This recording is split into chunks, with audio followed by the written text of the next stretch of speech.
जी, गणेश जोशी जी, शक्तिमान मंत्री जी हमारे, ये सब बेच के इन्होंने, और हमारे सबसे जो बड़े हमारे धुरंधर है जो पर्यटन मंत्री जी हमारे, मुझे कोई डर नहीं लगता।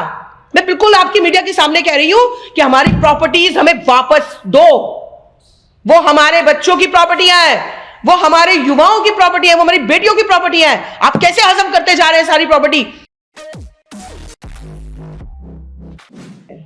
तो मुझे ये जवाब चाहिए कि आपने वहां पर क्या बंदरबाट मचा रखी है भाई। आप वहां पे जो पर्सनल लोग हैं उनको परेशान करने का काम कर रहे हैं ताकि आप पीछे से घूम करके सारी प्रॉपर्टी को आप आगे तक पूरा हजम कर सकें। तो ये ऐसा नहीं चलेगा।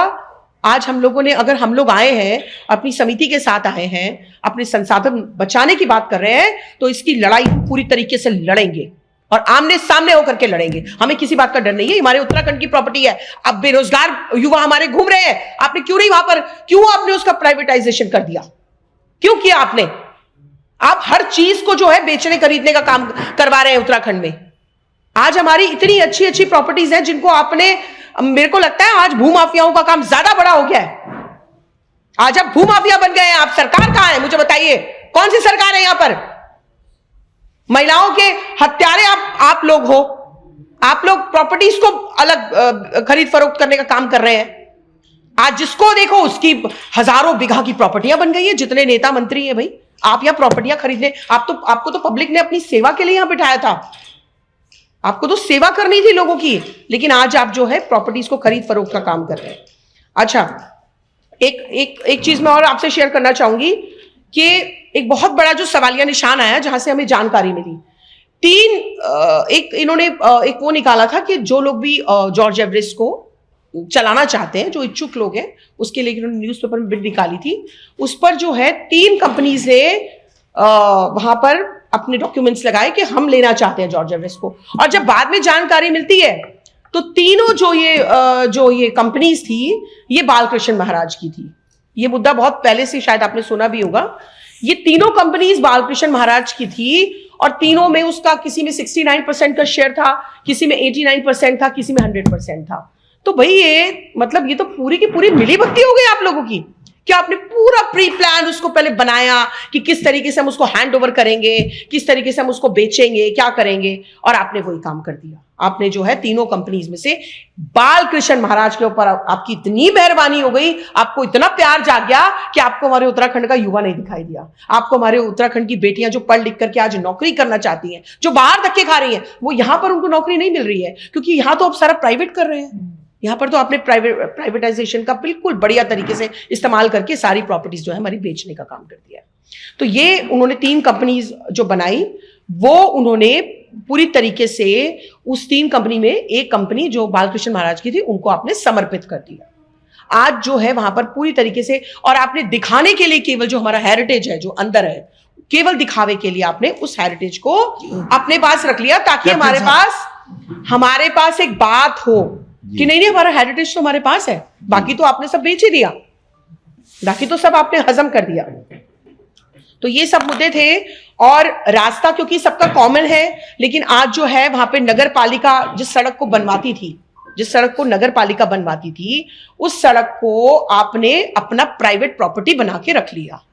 जब सड़क नगर पालिका बना रही है तो इसका मतलब वो सबकी कॉमन सड़क है। बड़ी कॉमन सी बात है। अगर नगर पालिका उस सड़क को बनाती है तो इट मीन्स कि सबकी कॉमन सड़क है। लेकिन आज आप वहां पे 2-2 हजार रुपए का, 1-1 हजार रुपए का गाड़ियों से और पर्सनल रहने वालों से आप पैसा कमा रहे हैं। पर्सनल रहने वालों से आप पैसा कमा रहे हैं। हाउ? कैसे भाई? कैसे कर रहे हैं आप लोग ये? इसका मतलब आपने पूरा कुछ बेच दिया, और जो बच्चे कुचे लोग जो वहां पे पर्यावरण प्रेमी लोग रहते हैं या जिनकी छोटी छोटी प्रॉपर्टीज हैं, उनको निकालना चाहते हैं ताकि हमारे पास पूरा का पूरा वो वहां से किसी को पता ही ना चले कि अंदर क्या हो रहा है। तो ये लड़ाई हमने शुरू की है। और ये जो पूरी जो टर्म्स एंड कंडीशन मैं आपको बता रही हूँ, जो जमीन का वो बता रही हूँ, आप मेरे पास सारे डॉक्यूमेंट्स ही देख रहे हैं आप, मैंने सारे डॉक्यूमेंट्स हैं मेरे पास, I have all the documents. और ये जो है 1875-76 के मानचित्र पर भी पूरा प्रदर्शित हो रखा है, ये पूरा कि कितनी रोड है, कितने लोग वहां पर रहते हैं, किसका रेजिडेंशियल है। और इन्होंने इसमें से क्या किया है, मैं आपको एक बहुत बड़ी एक बात और बताने जा रही हूँ। यहाँ पर जब सीमांकन हो रहा था उस दौरान जब ये जॉर्ज एवरेस्ट को बेचने की बात कर रहे थे। इस सीमांकन के दौरान इन्होंने एक क्षेत्रीय पर्यटन अधिकारी थे, उनका 2 साल पहले उनका रिटायरमेंट होने वाला था, उनको पहले वहां पर लाया जाता है, उनको पहले वहां पर उनका ट्रांसफर किया जाता है ताकि जब ये सारा झोलमाल हो जाएगा उसके बाद तो उनको रिटायर होना ही है। तो ये पूरी देखिए, नाम भी मेरे पास लिखे हुए, सहायक है जो इनके योगेंद्र कुमार गंगवार जी थे, जो उन्होंने उसका पूरा सीमांकन किया। इसमें 11 एकड़ जमीन को इन्होंने पर्सनली बेच भी दिया। ये मेरे पास है, सारे डॉक्यूमेंट्स है मेरे पास। 11 एकड़ जमीन को आपने मित्तल जी हैं, उनको बेचा है और काफी लोगों को बेचा है और उनको आपने रास्ते भी बना के दिए और 26 करोड़ को आपने जो है, इतनी मेहरबानी कि आपने फंसा दिया कि ताकि हम लोग ये दिखा सके कि 26 करोड़ में हमने अभी लोन उठा रखा है, हम तो लोन में हैं, लेकिन आप जो है पूरा खा चुके हैं उसको बेच करके, अच्छे वाला। ये खुले तौर पर मैं कह रही हूं, दामी जी, गणेश जोशी जी, शक्तिमान मंत्री जी हमारे, ये सब बेच के इन्होंने, और हमारे सबसे जो बड़े हमारे धुरंधर है जो पर्यटन मंत्री जी हमारे, मुझे कोई डर नहीं लगता, मैं बिल्कुल आपकी मीडिया के सामने कह रही हूं कि हमारी प्रॉपर्टीज हमें वापस दो। वो हमारे बच्चों की प्रॉपर्टियां हैं, वो हमारे युवाओं की प्रॉपर्टी है, वो हमारी बेटियों की प्रॉपर्टी है। आप कैसे हजम करते जा रहे हैं सारी प्रॉपर्टी? जो लोकल फॉर वोकल की आप बातें करते हैं बड़ी बड़ी, कहां है लोकल फॉर वोकल? ये हमारे सवाल है आज। और इन लोगों को जिनको आपने रिटायरमेंट कर दिया 2 साल के बाद, इनका तो पता ही नहीं है, इनको ढूंढते रहिए आप, क्योंकि आपने पूरा एक पूरा विस्तृत वो किया, आपने इसको बेच दिया अंदर खाने, और ऊपर आपने दिखा दिया कि हमने 1 करोड़ रुपए लीज में दे दिया। मैं समझती हूं आज 20 कमरे का होटल भी आपको 1 साल में लीज पे नहीं मिल सकता 1 करोड़ में, कम से कम 1.5 करोड़ की बात करिए तो। हाउ भाई, आपने 2600-2700 करोड़ की प्रॉपर्टी को आपने पूरा हजम कर लिया। तो ये मेरे तथ्य थे। जॉर्ज एवरेस्ट बचाओ।